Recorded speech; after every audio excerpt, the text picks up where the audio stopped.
Hey guys, welcome back to Behind the Ranks. We're so excited to be in studio today and on the phone with a special guest. Victoria and I are sitting here enjoying the sunny Las Vegas weather while it seems like most of the country is freezing right now. Hey Victoria. Hey Michelle. Our special guest today is a friend of mine, a very special friend of mine, another military spouse that I met in Alaska a few years back. Her name is Steph, and she has so much wisdom and experience that she's going to be able to share with us today. I could literally sing her praises all day long. She's been a huge inspiration to me and so many other spouses, and we're just super excited to meet her today. So welcome, Steph. Thanks, Michelle. Thanks, Victoria, for having me. Of course. I'm so excited. I know we've never talked before, but I don't know. I'm whatever Michelle has shared with me, I'm really excited. I can't wait to dive in. It's going to be great. But as we get started, Steph, do you want to go ahead and share with us a little bit about your history with the Air Force and the past between you and your spouse, and just tell us a little bit more about yourself? Of course. My name is Stephanie Sheenan, and I am a military spouse still. I met my husband in high school, and we got married actually 4 days before he left for the Air Force. So that's kind of exciting. Wow. And from that adventure, actually almost 29 years ago, this month will be his 29th year in the Air Force, we have had quite the ride. We've had multiple assignments, multiple deployments, multiple firsts. I had our first son without him there. Wow. He left after our second was 6 weeks old for 4 months, left when our son left for college. Oh. So, I feel like we've kind of experienced it all, and have just really enjoyed this military family that we have been a part of for the last 29 years. And it's brought us to multiple bases and made friends all along the way. And it's just, I just love to pour back into that any opportunity that I get. I love that you said military family, because that is exactly how I describe it. I mean, yeah, we have military friends, but I think most importantly, we have an awesome military family and community. And like you said, being able to pour back into it is such a blessing, because we get so much back, from doing that as well. Is it possible for you to list all of those duty locations? Do you remember them all? Of course, I sure do. I sure do. So our first journey was to Colorado Springs, Colorado, which was Lowry Air Force Base. For those of you that are in now, probably may not even have heard of that one, but it was in Denver, actually. Aurora, Colorado was my first one. I skipped that one. Oh. And then it was Colorado Springs, which is Peterson. So, we went an hour down the road. And then from there, we got to go to Germany. We got to go to Spangdahlem, Germany, which is amazing. If anyone ever gets the opportunity, jump, because you will not regret it. Yeah. From Spangdahlem, we got blessed with Grand Forks, North Dakota. Oh my, it's quite the change. So we were really excited, and actually I was scared, but it ended up being an amazing assignment. Spent 4 winters there, only 3.5 years, but when you're in North Dakotas, you claim it by winters. Oh, so I was pretty proud of that. And so from Grand Forks, we went to San Antonio, Texas. And from San Antonio, Texas, we went to Guam. Oh. And that was pretty amazing. Spent 3 years in the Pacific, and I loved every second of it. And then we had a horrible assignment next to Hawaii. Oh my goodness. Really, I know, right? You've been tortured. I know. It was going really good. We spent a year only there. I was there literally a year and a week before my husband got us to Eielson, Alaska, which is, of course, where I met Michelle. And that was an amazing opportunity. And people ask me, man, how do you feel about going from Hawaii to Alaska to Eielson? And I was like, you know what? It's all about perspective. And so we took advantage of all the amazing opportunities. So if anyone out there ever gets Eielson, do not be scared of it. It is an amazing opportunity and adventure. Yes, it is. From there, we went to Minot, North Dakota. So I had 2 back-to-back good cold ones, and we loved our time there. It ended up being one of my favorite bases. And from there, we went to Alabama. And that was Montgomery. And then now we're back in San Antonio for full circle, getting ready for transition to retirement. That's amazing. That's so crazy that it was like a complete full circle. I didn't Yeah. realize that was your first. I knew that was where you guys are now, but that's really cool how that turned out that way. And IELTS is an I know. amazing assignment. I tell people that all the time. Like, it's just, I don't know, there's just something about it. So out of all of those duty locations, I know you kind of mentioned this one was great. This one was great. What was your favorite? And this one's going to shock your audience probably, and maybe even you guys, but I would have to put Minot. Oh, yeah. I have heard multiple people say that. They're like, oh, I loved it. A lot of people are like, don't go to Minot, meh, meh, meh. But then everybody who's been there, like, I loved it. So I'm like, oh. Well, yeah. And, I think I want to give special love to it because, everyone knows that Hawaii is great, right? Everyone knows that Europe's great. Everyone knows, some of these bases that I listed people would go to. But Minot seems to have a stigma to it. And, their motto is only the best come north. Oh. And, it's kind of amazing because, I think where that comes from for me is more like your attitude, right? Mm-hmm. So if you go to any base, I don't care what the name of the base is, if you have that expectation, right, that it is going to be a certain way, I feel like that you can kind of almost self-fulfill that. And so with Minot, I just try to really dive in and help our younger spouses because that's a our young military people get sent there for their first duty assignment.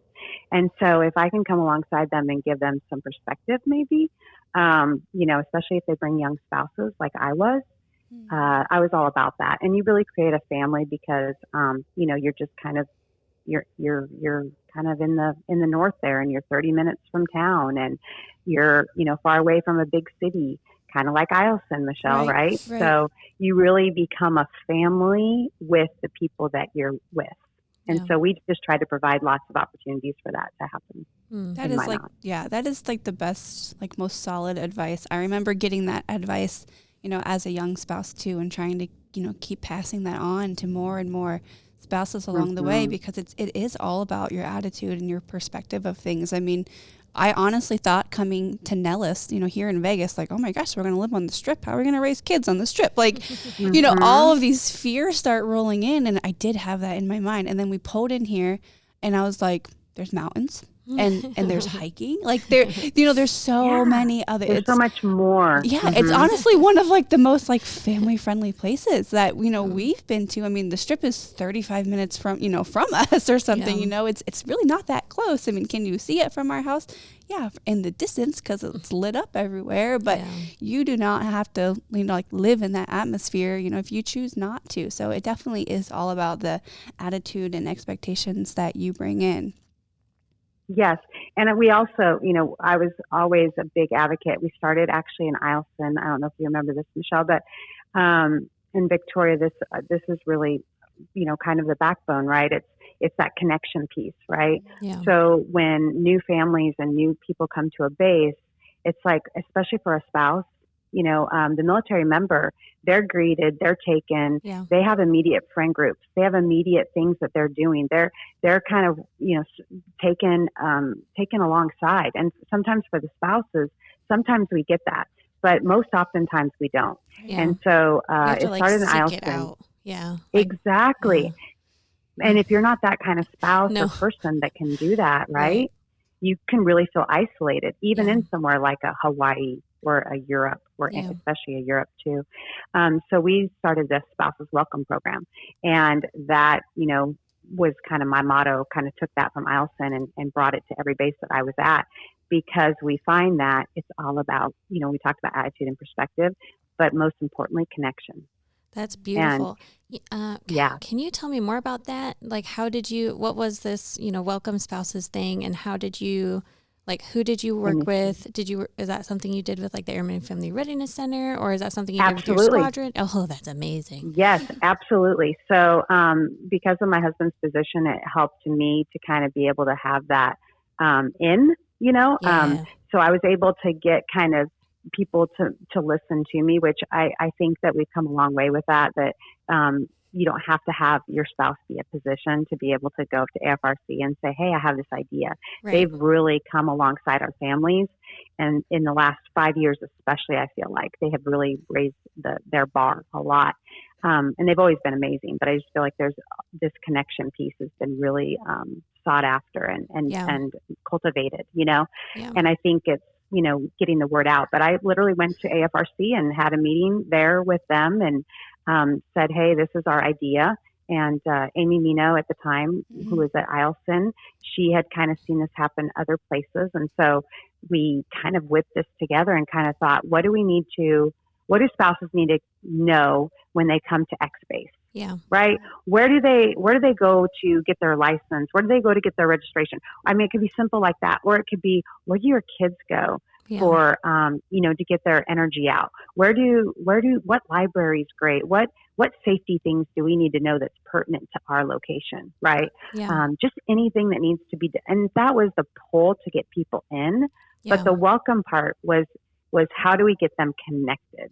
Because we can give them the information, but so a lot of it honestly is grassroots for me personally, and a lot of the spouses I know, leadership spouses specifically, to reach out to those young ones and make sure, give them our contact number. Like that's what I always did. I said, my name's Stephanie, call me if you need me anything and need anything. And you know what? They did. And I think it's because they knew it was genuine and it was my heart, right? It was my life's work. It was for me to connect that because I didn't have that as a 19-year-old military spouse. Right. So I really wanted to pass that on. And it's every base I've went to, they're like, absolutely. If they didn't already have the program to begin with, they embraced it. That's awesome. Do we have that here? No. I mean, but they do have, I know, I was like, so my husband's at Creech here, and they do have a spouse, like newcomers kind of thing. And you do get the opportunity to, like, you sit in a classroom and they kind of talk about the area and they talk about the squadrons I mean, it's really cool. And I encourage all the new spouses to go.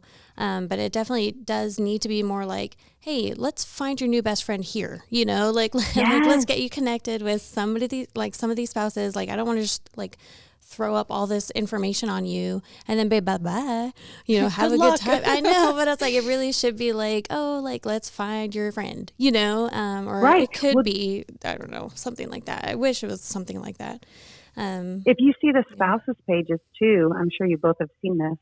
There's people that will get on the spouses page and actually reach out to ask for friends. Absolutely. All the time. Hi, this is me. I was like, they have such a cute like description of themselves usually. I was like, that's adorable. Yeah.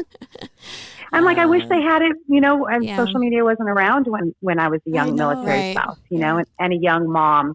Yeah. And that would have been great for me. But yeah, Victoria, you hit the nail on the head. Like, that is literally what we did. And when I would have an opportunity to speak to them, what I would say is, and this is such a great analogy for us all to be thinking about, how many times have you gotten to a new place and maybe you run into somebody, right? Mm-hmm. And you have that connection. I call them clickers. You know, the people that you like, you just chat with, like you guys right now. Like, I could be like, let's go have coffee. Like, you know, I love people. And so I'm like, come on, let's go. I spend a lot of time at the coffee shop.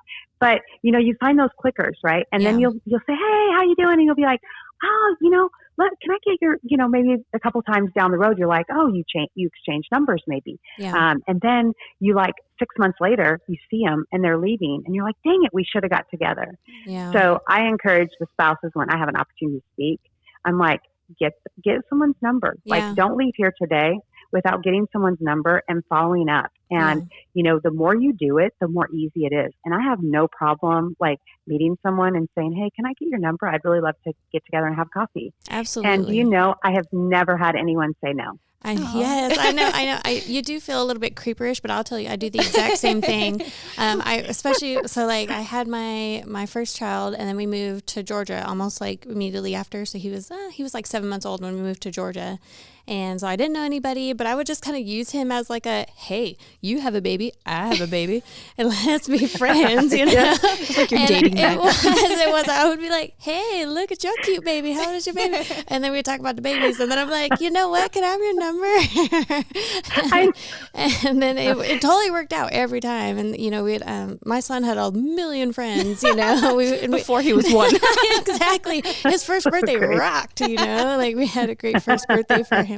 But yeah, I absolutely encourage other, you know, and like sometimes it's not easy to walk around with a baby, you know, or like maybe you don't have a baby, but you're kind of like thinking to yourself, oh, I have a dog at home, you know, and you're like, well, I don't know, how do I pick up other people with dogs, you know, but like you have to kind of do that, you know, that's how you find friends for sure. You have to just be like, hey, it's so creepy, you have to kind of step outside your comfort zone, right? Yeah. But I think if we encourage everybody, right, if we've all been there, right? Every single one of us. And, you know, there's also another community of, you know, of military spouses without any children.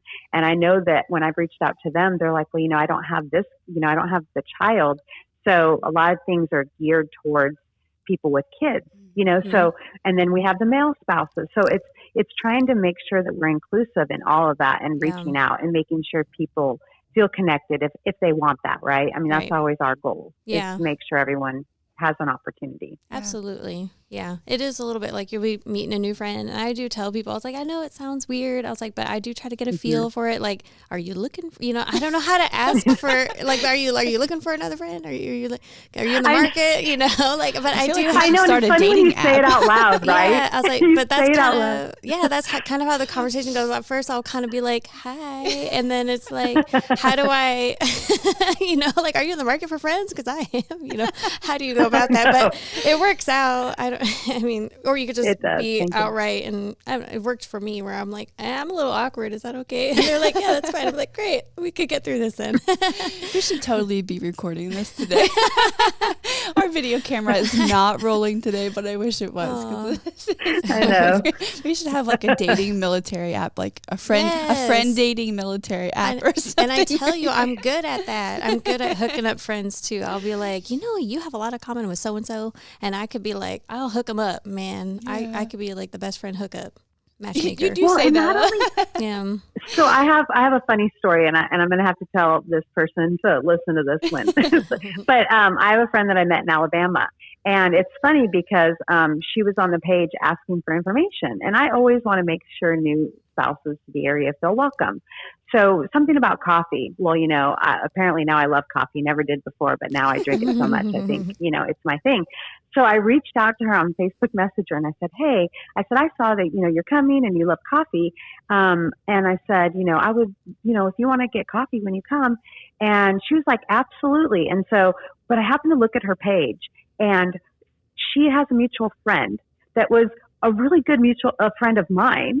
And so once I found that out, I'm like, hey, your mutual friend is the same as mine. And she was like, oh my gosh. And, you know, we hit it off, and we became, you know, really great friends in a short amount of time. So the military circle is pretty small anyway. So chances are, you know, especially with Facebook or, you know, social media, it is a great opportunity also to meet people before you meet them, which is kind of cool and kind of weird all at the same time. So. It is. It can be such like a blessing and a curse at the same time, because that's happened to me so many times too, where I'm like, oh, we have a mutual connection. And then like that kind of does like spark that new friendship, or, you know, it gets you at least like on like talking about something, you know, and gets the conversation, you know, stirred up. So I definitely think that there are so many advantages to social media. I mean, here we are on a social media platform, you know, using this podcast and using our Facebook page to try to reach, you know, more and more spouses and help them out as well. So it definitely can be used in all the right ways. I agree. Well, everything that you had said, like, is 100% like what drew me like to you in the first place too. Like, I remember meeting you at church, and then you stepping into MOPS, and you're just so open and genuine about everything. Like, I have never once like felt uncomfortable or, you know, anything. Anytime that you have been in the presence of any of the spouses that the spouses or events that, you know, we were at together, you just always went out of your way to make everybody feel so welcome. And I don't know, that's just definitely why you were one of my top requests for a guest on the podcast today. And, you know, I just appreciate that. And I want you to know that it is definitely recognized by so many. And I know you don't do it for any kind of recognition, you know, whatsoever, but what you have made a huge difference in the lives of so many. So kudos and keep it up. And hopefully even being in retirement, we won't miss out on all the love that Steph has to share. I know. No, and I appreciate, you know, the request, because for me, you know, as we're closing this chapter, which has just been such an amazing chapter, filled with so many great people and great experiences and opportunities, this is the family, the military family that I spoke of. This is the part that, thank goodness, I don't have to leave that. Yeah. Life will look a little different. Not wearing the uniform, seeing him in the uniform will look, that will be different. But just to have that connection with the military community still, and just know that my door is always open, right? Like I always say, if anybody needs anything, because chances are, if I haven't been there or done that, I know somebody that. Yes. Yeah. That is so true. I know. And we all just need to know, that we're not alone in this, right? Yeah. We're not alone in this crazy adventure, and that there are hard times. But thank goodness for the majority of us, the good way far outweighs the bad. Yeah. And I do kind of want to backpedal because, you had mentioned you had your first child without your husband there, and like that, my jaw dropped. I was like, "What?" And I almost forgot, but I was like, "I really want to ask about that. Do you mind telling us how that? Where were you? Was that when your Germany assignment? That's what I'm picturing. I'm like, your family wasn't even able to be there, or I don't even know. Okay, please, you tell. Yeah. So we were young, married young, high school sweethearts, and so we had gotten married, and I had my baby, and then Brent left. And so actually he was in tech school when I had the baby, at the very beginning. And so I think it was Josh, my oldest, was 10 weeks old before Brent met him. Aww. So I literally went through the last 2 months of my pregnancy, and then 10 weeks, I think, he was gone. Gosh.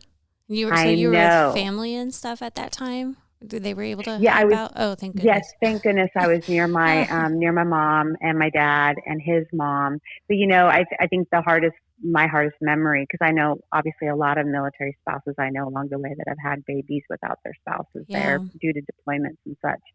And I think the hardest part was honestly, when I shared a room with another mom, and this was at night when everyone was gone. It was just me and Josh in the room, shared room with another mom. Wow. And she had her husband there. And, it was kind of like that moment of something was missing, obviously, right? My husband. And, but I will tell you that situation was so hard. But, when he came home, and that reunion was priceless, and their bond was no less strong, because he missed out on those, first weeks. Obviously, Josh wouldn't have known the difference, right? But I sure did, and it was hard. But I'm grateful because it gave me the opportunity to be able to share that experience with other moms that were going through that when we were going through deployments together, and they were getting ready to have their child without their husbands there. At least it gave me a connection there to kind of understand what they were going through.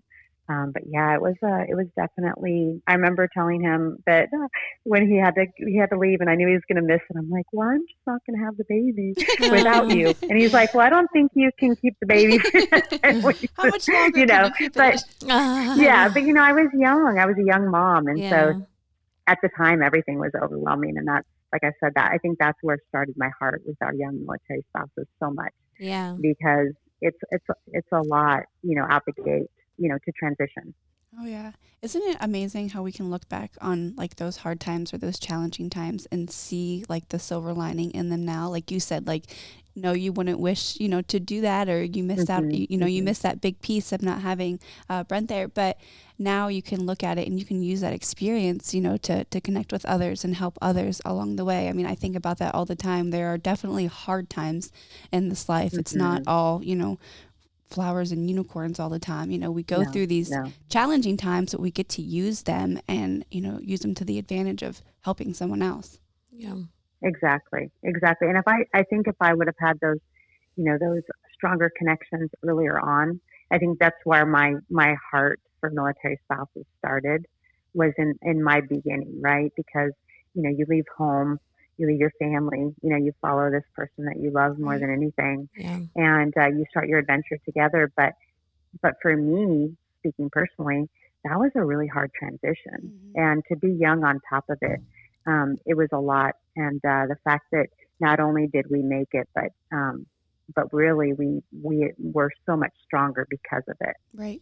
So that my encouragement to those young military spouses that, and not even the young ones, right? All of us who have struggled from time to time when it feels overwhelming or when it feels hard, to know that if you just stick in, just stick in, press in.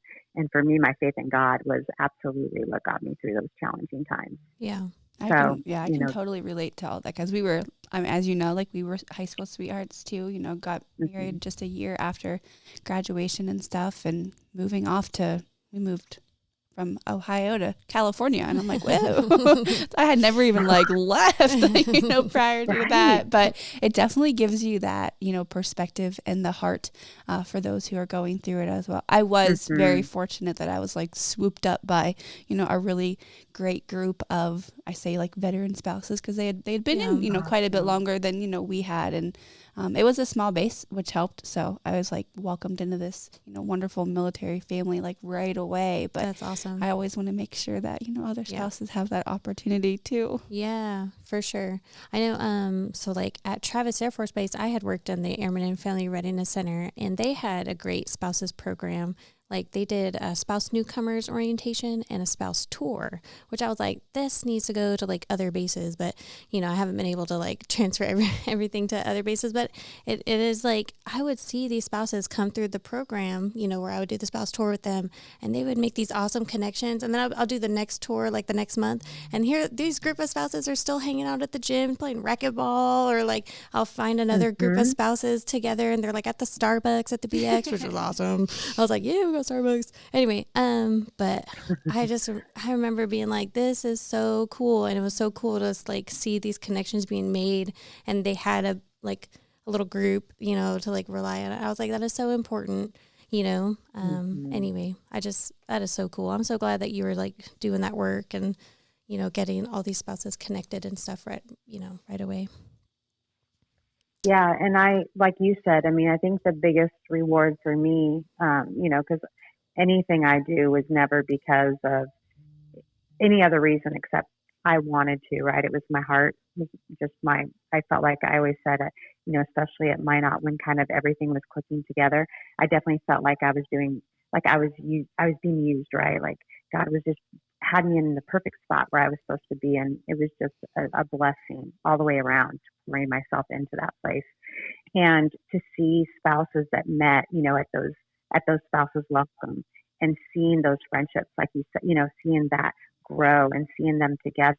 And, there's just that, it's just something that you can't even describe, just a feeling of knowing that, something helped them to get connected. And I think, that's what we all search for. We, if you look at the Air Force, from the top up, they realize how important those connections are, to our health and well-being as a force. It is definitely so valuable when you can see and accept like your purpose at each base. Mm-hmm. Because you never know going in. Sometimes we don't want to leave the current duty station we're at, and we're wondering why in the world, why would I be going here? Why would I be going there? What am I going to do in Dakota?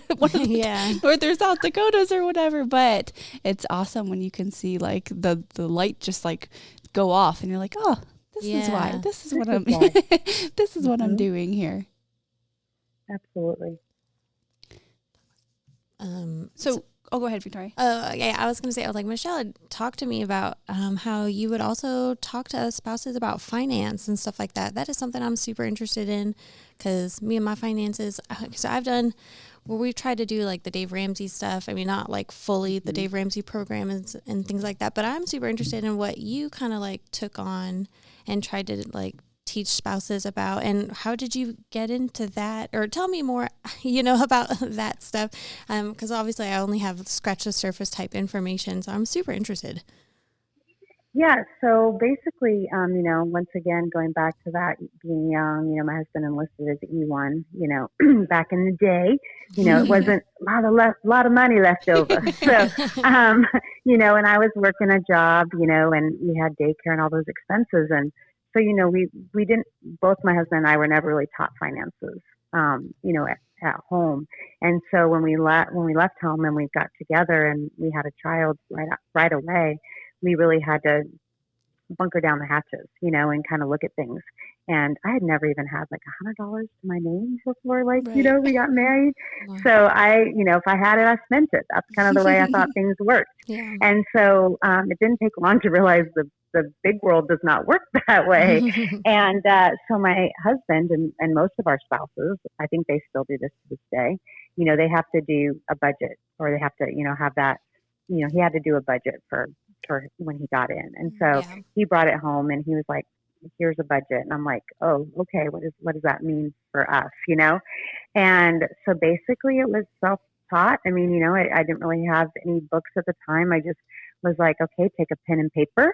This is what, he has and I have, and this is what we have to pay out.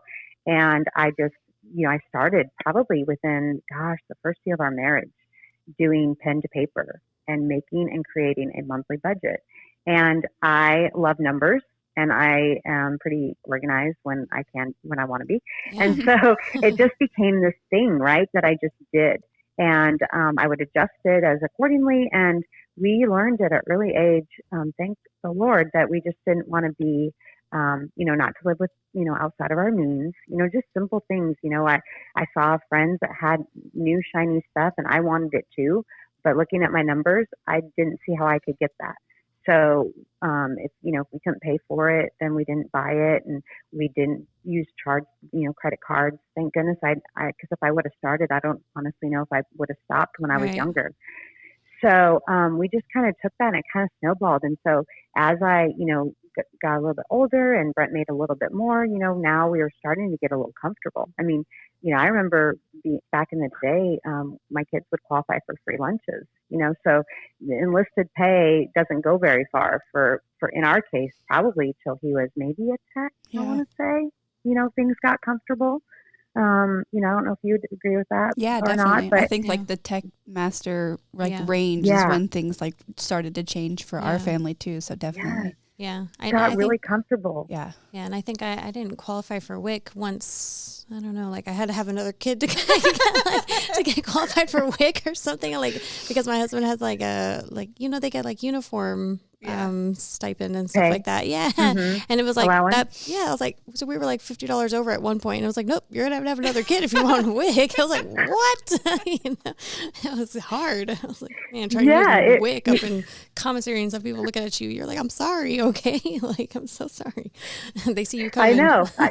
Yep. And we used WIC as well, when we qualified, and it was super helpful. And it got to a point where we, like I said, we finally got like, okay, this isn't so hard anymore. And it was probably that time where I started just to learn tools and tricks for us that worked really well, such as like, and this is what I would share at Mox with our younger spouses, because if they can get this kind of in their head now, or when it does get comfortable, it's life-changing. And that really was banking their raises.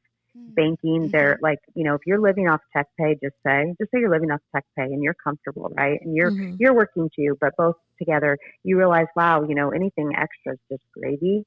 Whenever that is, for whatever couple, I say bank it, because when that master pay comes, for example, let's say it's $500 a month, you weren't planning on that pay. You were getting by without that pay. Right. If you started banking it, I really encouraged, and I listened to Dave Ramsey too, and I actually used some of his great, and he has some great advice, and I have a lot of friends who use it and are super successful using it.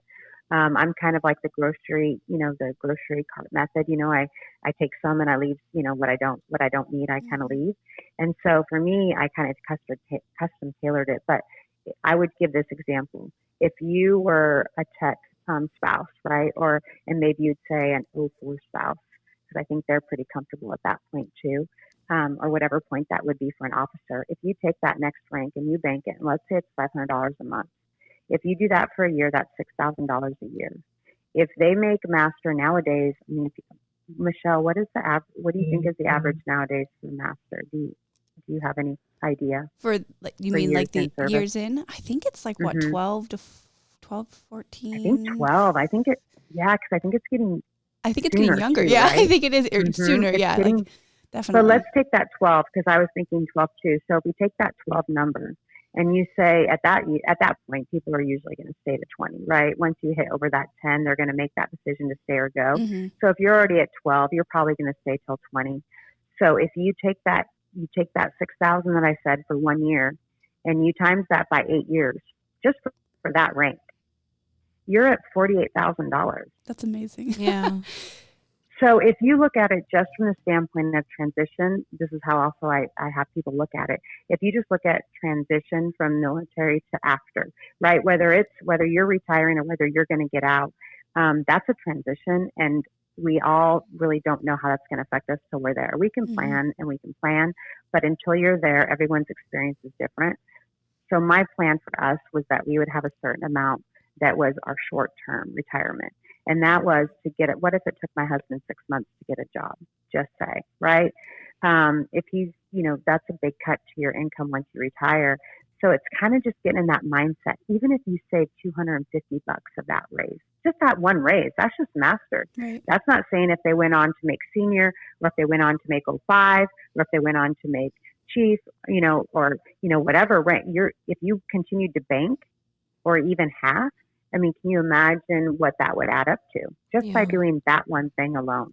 Yeah, that's like just gold. I mean, it is. It's so true that you do have to like learn to live below your means. I mean, I know that's one of the things that, you discussed years ago when we talked about it, and that like hit the nail on the head. I remember hearing that and just thinking, wow, like that is so awesome. And even when you're in like duty locations where you get a COLA or extra stipends for whatever. I mean, yes, use it if absolutely needed, but don't get so like comfortable using it because your next duty location may not offer that. Yeah. So it's always good if you can try to like save that or, bank that in one way or another, whether it's all of it or half of it, anything just comparable to like you were saying with banking, the raise and stuff. I mean, that's just like free money. Yeah, that's great advice. Yeah.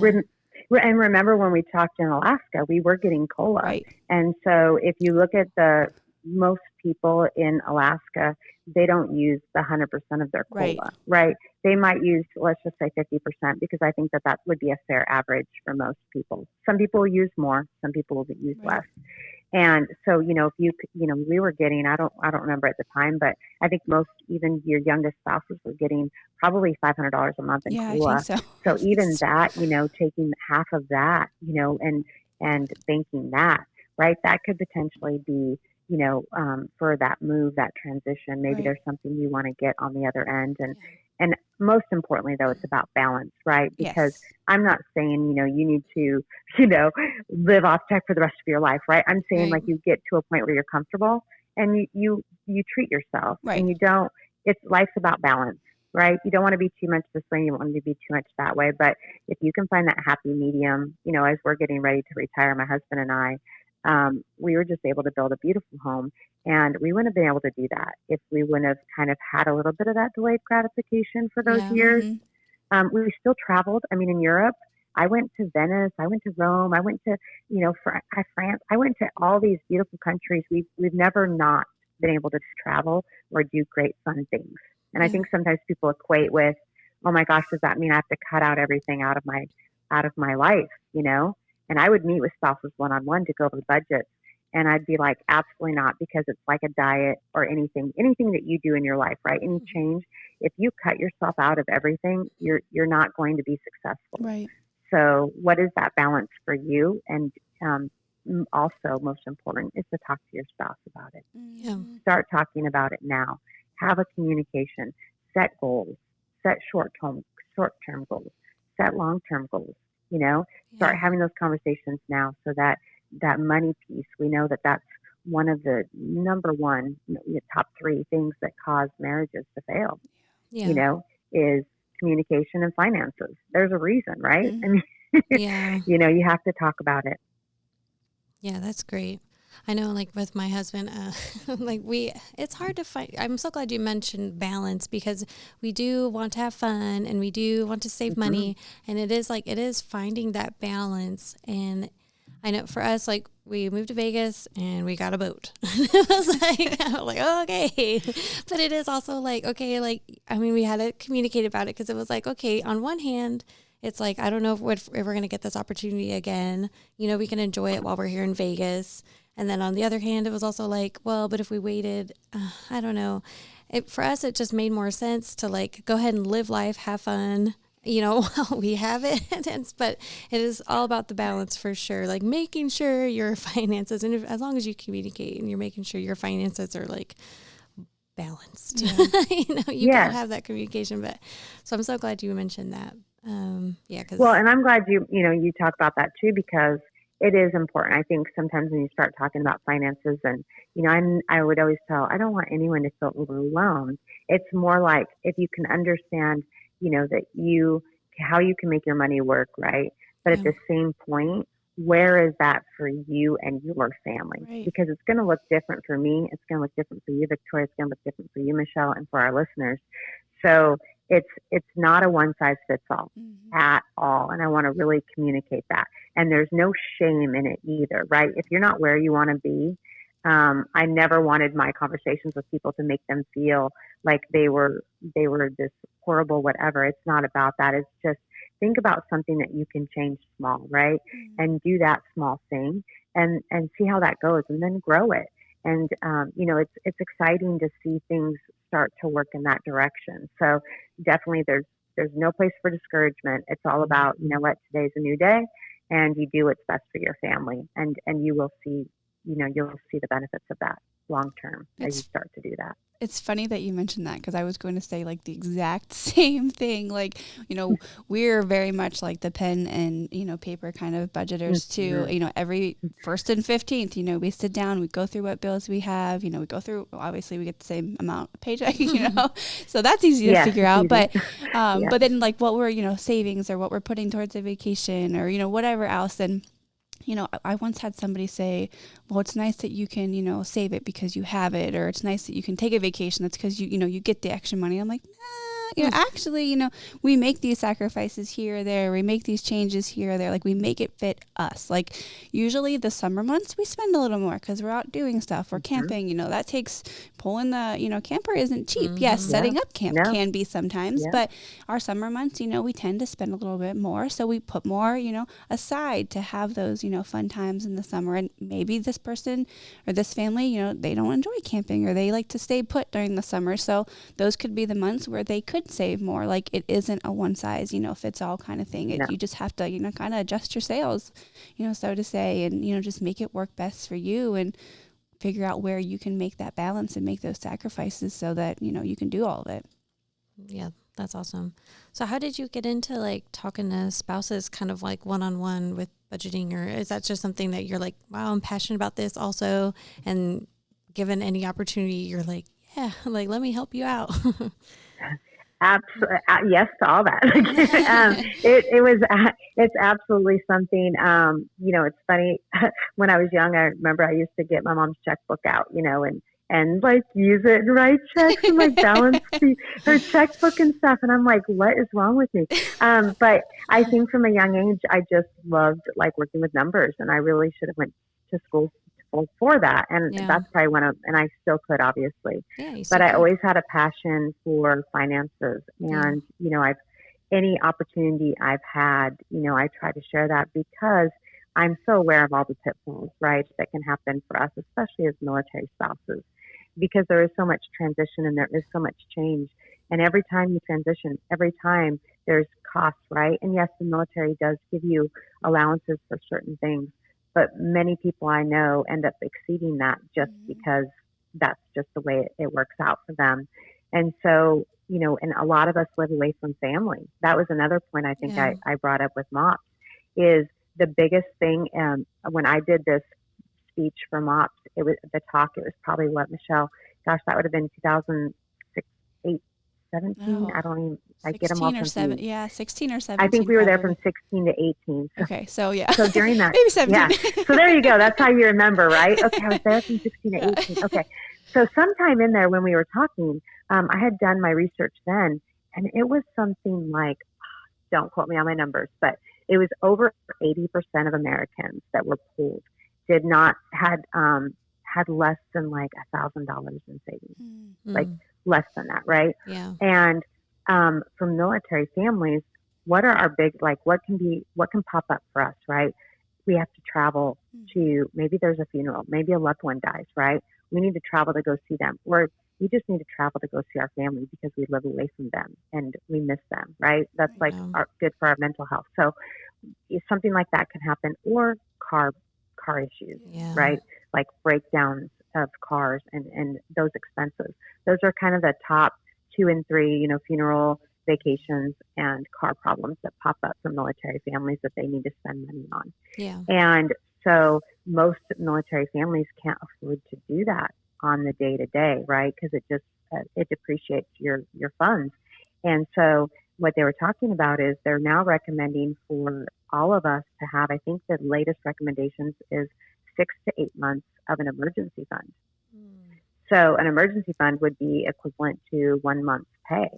Yeah. So if you think about how many people do we know that would have, I don't know, say your spouse makes $3,000 a month, $18,000 in the bank. Wow. Like in your savings account, right? Yeah. Not in your mutual funds, not in your like in your savings account that you could just dip into right now today. Yeah. Right. And I could tell you, I mean, the number, right? So when you say that number, but that's the recommendation, right? I think it's actually up to 8 months now. So I really was like, if something happens and your car breaks down, would you be able to just spend, $700 today? And most of our military spouses would say it would be hard, right? It would be difficult, especially, of course, our young spouses. So, just trying to get those thoughts, going so that you can be mindful of that as you're preparing your finances. We put a lot of emphasis on long term, but we also need to understand that we need to have that short term too, that we could dip in if we need to. Yeah, for so sure. Just kind of sharing that information, and that's kind of where my passion led to, because I saw a lot of my friends have to do those things. And, they would share with me how financially of a struggle that, it was going to be. And so I just felt like, well, I have a little bit of information that's worked for me. I have things and tips and that have worked for me. Maybe this can work for you. And so that's kind of how it started. And then MOPS, of course, came in and to our, moms of preschoolers. And I just really wanted the opportunity to share some of that with them, to kind of just get them thinking and start having those communications with their spouses. Yeah. To see, how they can get on track if they already weren't on track. Yeah. So is this usually advice that you like to roll into your welcome, spouses club meeting thing? Or is it just something that, I know we got you to speak about it at MOPS, or is it just something that you just kind of throw out there on a more personal level when you get to know people? Usually through MOPS or through more of a person, finances are kind of a hard topic. Right. For people. A lot of people don't feel comfortable speaking about that.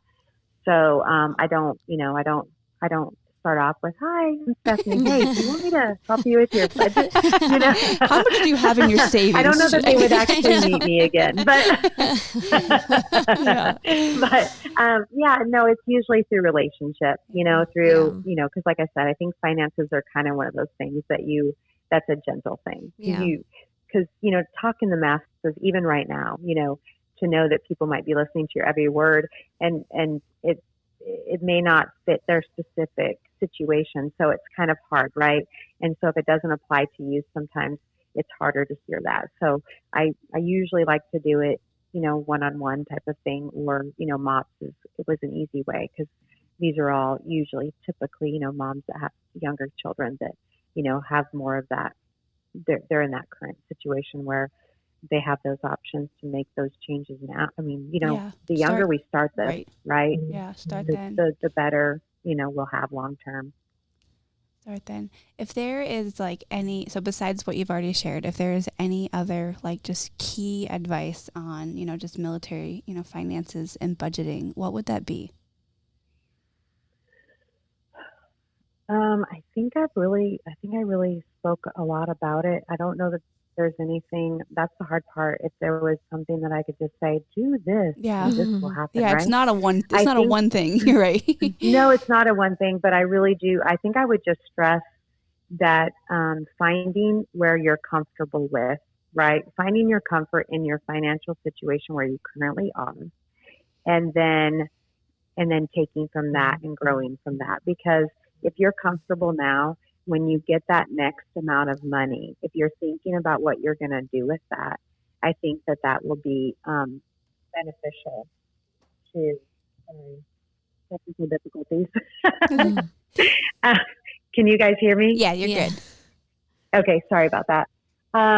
Anyway, so if you can just start thinking about what is next, on the horizon, right? And just have a plan. Have a plan, talk about the plan with your spouse, and write things down, what's coming up in the next year or 6 months or, 3 months, and start plan. Like Michelle said, if winters, your summer is going to be more expensive or you're going to do more, prepare for that now. And then it won't be so hard when that time comes to prepare for it. That's great. Yeah. I love it. What else? Any other outside of finances, just any other advice? I know we touched on a lot in the beginning too, just about expectations, attitudes, finding those connections. But if there's anything else that you would leave spouses with, young or, maybe the more experienced spouses, what key points would you, share with them? I think just for all of us, just to stay connected, especially during this time where, connections are harder because of what's going on in our country with COVID and the restrictions that are out there still for a lot of us. I would say be intentional. I think that's the one thing I've learned during the closure of our time in the military is we're not guaranteed tomorrow. And so to be intentional with our time, to be intentional with reaching out to people, and connecting, and not underestimating the power of that, because we're all independent, right? We're all, we're doing this military life together, and we're doing a great job. But at the same point, we all need that connection too. And so just to be intentional with that, and don't put off tomorrow what you can do today. If there's a friend you would want to reach out to, someone you need to check on, do that, because it really does mean a lot, probably more than we would know, to send that text to somebody or to send that message to somebody or to pick up the phone. I like to do that. I think it's more not the norm anymore, right? Yeah, we'll text and say, hey, but sometimes I'll just surprise people and I'll pick up the phone and I'll call them, and we just never know what's going on in each other's lives. So I think, just to be mindful of that, to reach out for us seasoned spouses. Also, I know I've spoke a lot of time about the younger spouses, but for us, spouses that have been around a while too, we also need to be checked on. We need to be checking on each other as well, because a lot of times we're in the trenches, taking care of our families too. And, some of us have our kids that have left the nest, and some of us have kids in high school, or, they're growing up, and those are hard transitions too. So all of us are going through our own individual things. And so I think just to always know to reach out to each other and to make sure that we're doing okay. And I think the more you do that, the more people will be honest with how they're doing. And I think that's a good thing. That's huge. Yeah, that is really important, especially the part, about our seasoned spouses, because you're right. As a more seasoned spouse, and having older kids, and I mean, with, Brett's current job and, his responsibilities, he's at work for 10, 12, 14 hours, some days, or still working from home when he gets there. And it's just it's great. And I'm so glad he's been put in these positions. But at the same time, we're not checked on, as much. And I get it. And I think that's, totally normal. But it's nice to hear that, we're not forgot about all the time. Yeah. Yeah, that's huge. Yeah, and I think that I'm glad, Michelle, that you spoke about that too, because I remember going through a really difficult time probably 5 years ago, and I would be considered, a senior spouse at that time, with time for my husband. Mm-hmm. And honestly, it was one of his last deployments, and it was really hard for me. My oldest was in college, and we were in Guam, far away from family, and I was really having a hard time. And after the fact, I kind of confided in some friends. Mm-hmm. Of course, not during, right? I'm not reaching. Yeah. I didn't reach out to anybody. That's me, because I was checking on everybody else. And I finally just broke down, and I had a moment, and I'll never forget when the spouses said, we just figured you were great because you always have a smile on your face. Yeah. And I said, a lot of people do. And, it just reminded me, that I was one of those people, right? That on the outside, you would have thought everything was great, but inside, I had my own struggles. Right. So, we just have to remember that, we all have our stuff that we're going through, and don't ever assume that someone's doing great, because it's always good just to check on them and just know that you're there for them if they do decide to reach out to you. So I would just encourage more of that, more connection. Yeah. Thank you. Victoria, do you have any more questions for Steph before we wrap things up today? I don't think I do. I mean, but I kind of want to listen to the podcast again, and then, man, if I do, I'll be like, let's call Steph again. I know, Steph, you can be a recurring guest for us. I feel like we could talk obviously we've gone over what we expected, which is perfectly fine, but I feel like we could just talk and talk. And you have so much wisdom, so much advice and experience to share with, us and the listeners. And, like I just said, even as a more seasoned spouse, I mean, we've both been through a lot on our own, but shoot, we could definitely still learn from you and so many other who have been in your shoes as well. Yeah. I think it's too, just to know that none of us are alone, right? I mean, we all know there's so many great times, right? We have so much fun and so much adventure, but like, I don't know, I just really felt like that urge to say, yes, that's true, right? Mm-hmm. So we do. But there's also those times, right, where we all struggle. Mm-hmm. And if I can let anybody know that you're not alone, like if that's you today or if that's been you in the past, like I get it, I hear you and I'm with you. And, there's so many of us out there, and I know I didn't reach out when I was going through that. And I think that's one of my regrets, because it's okay to be vulnerable. Yeah. It's okay. There's the stigma as a military spouse, right? When you're going through these deployments, you're going through these long shift hours that your spouse works, or you're going through all these things, and there's all these demands that somehow, you're just strong, right? You're independent and you're strong. And so, you don't ever want to appear other than that, right? Like, you don't want anyone to ever see you down. But I really do think that it takes more strength to allow people in those times. Yeah. Sure. Because being vulnerable is so valuable. And I think sometimes it's looked at maybe in a little bit negative light. And I just want to like shine bright on that today and say, it is a pure strength when you can reach out to somebody else, and let them know what you're going through, because chances are they're going through it too, or they've been through it. And so if there's anything I can leave any of your listeners with today, it's that, there's always somebody there that you can call. I guarantee. And if you don't have them, reach out to me on Facebook, because I don't ever want anyone to feel like they don't have somebody. Right. Oh, that's so perfect. I know. I love that. Thank you. I think that's when we did our first initial interview with Kevin in the studio. That was one of my that's my heartbeat. I just want people to know, who are, walking in our shoes, you are not alone. No matter what. I was I know we've said it on multiple podcasts. I feel like we've said it. It's you might feel lonely, but you are not doing this alone. I promise. Yeah. Man, and then just accepting that help, that's huge too. You just take it. Take it. There's strength in that for sure. It's definitely not a weakness. There is strength in accepting that help. Yeah. Yes. That's what I want to really get out there, because I know we're tough, right? I mean, I know we can go through anything. We can do it. Absolutely. But it's also okay to take a knee sometimes and say, absolutely, I need some help here. Yeah. So I know. I know for me, I would struggle with maybe I've asked for help, but I also don't really want to inconvenience anybody, having them make me a meal or or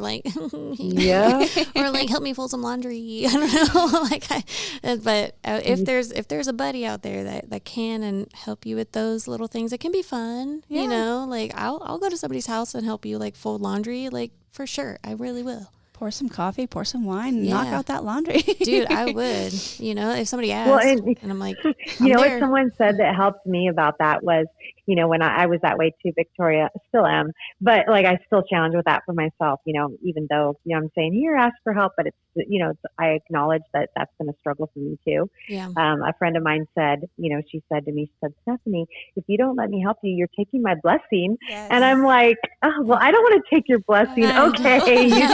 You've twisted my arm now. I know, but it gave me a different perspective because people that help people, they love to do it. I mean, if someone's offering something to you, I always take them at face value. I believe they're genuine in that. Yeah. So that is that. And not only that, I think it grows closeness too with another person and builds that relationship. So I think it's goodness.